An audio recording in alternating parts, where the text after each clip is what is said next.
હમણાં લદ્દાખમાં આંદોલનો થયા અને એ દરમિયાન છે 4 વ્યક્તિઓના મૃત્યુ થયા હતા. આ બધા સમાચાર તમે સાંભળ્યા છે, પણ એમાં એક ખાસ વાત અગત્યની છે જે વિશે ચર્ચા કરવી છે.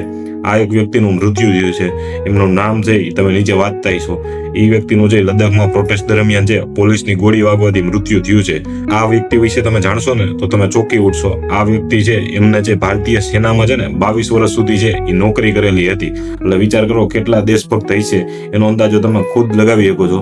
એથી પણ એક વિશેષ વાત કરું કે આ ભાઈ છે એમના પિતાજી પણ છે એ સેનામાં રહેલા હતા. એટલે વિચાર કરો પેઢીઓથી જે માણસ છે એ સેનામાં રહેલો હતો અને 22 વર્ષ સુધી સેનામાં હતા. એટલું જ નહીં, કારગિલ યુદ્ધ દરમિયાન છે એ 3 મહિના સુધી છે એ ફ્રન્ટ પોસ્ટ ઉપર છે એ તૈનાત હતા. એટલે વિચાર કરી શકો છો કે કેટલા દેશભક્ત હશે. એ વ્યક્તિને છે લદ્દાખમાં આંદોલન દરમિયાન ગોળી વાગવાથી છે એ મૃત્યુ થયું છે અને જે ગોળી છે એ પીઠ પાછળ વાગી હતી અને આગળથી છે એ નીકળી ગઈ હતી. એ રીતે ગોળી મારવામાં આવી હતી. એટલે વિચાર કરી શકો છો કે જે વ્યક્તિએ છે એ કારગિલ યુદ્ધમાં ભાગ લીધો હોય ને પેઢીઓથી જે લોકો છે એ દેશની સેવા કરતા હોય એ વ્યક્તિ છે એ બોર્ડર ઉપર નથી મળતા, પણ એની બદલે છે આપણી જ ફોર્સ છે એને આંદોલન દરમિયાન ગોળીથી છે એ મરવું પડી રહ્યું છે. તો આ ખૂબ જ દુઃખદ ઘટના કહેવાય.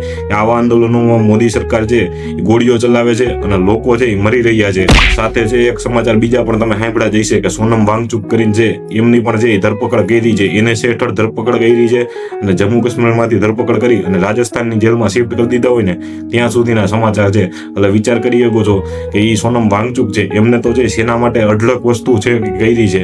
એમને એક એવી ટેન્ટ બનાવી હતી જે ટેન્ટમાં છે અત્યંત ઠંડી જે જગ્યા હોય ને ત્યાં પણ સેના કાર્ય કરી શકે ને એના માટે છે એમને ટેન્ટ બનાવ્યો હતો. આવા દેશભક્ત વ્યક્તિની પણ છે NSA હેઠળ ધરપકડ કરી છે. આ બંને વાત ખૂબ ખરાબ છે. એક તો છે સોનમ વાંગચુકની જે ધરપકડ કરી છે એ ગેરકાયદેસર છે, અને બીજી કે જે વ્યક્તિએ છે આટલા વર્ષ દેશ માટે છે એ બલિદાન આપ્યું હોય એમને છે આવી રીતે પોલીસના ગોળીનો ભોગ બની અને મરવું પડે એ પણ અત્યંત દુઃખદ વાત કહેવાય. મોદી સરકાર છે આ બે વાત ઉપર ખાસ ધ્યાન આપે. આવું દેશમાં બનવું જ ન જોઈએ, એની બદલે બની રહ્યું છે. તો જનતાને પણ મારી એટલી જ અપીલ હતી કે આ લોકોનો સપોર્ટ કરજો. ધન્યવાદ. જય હિન્દ, જય ભારત.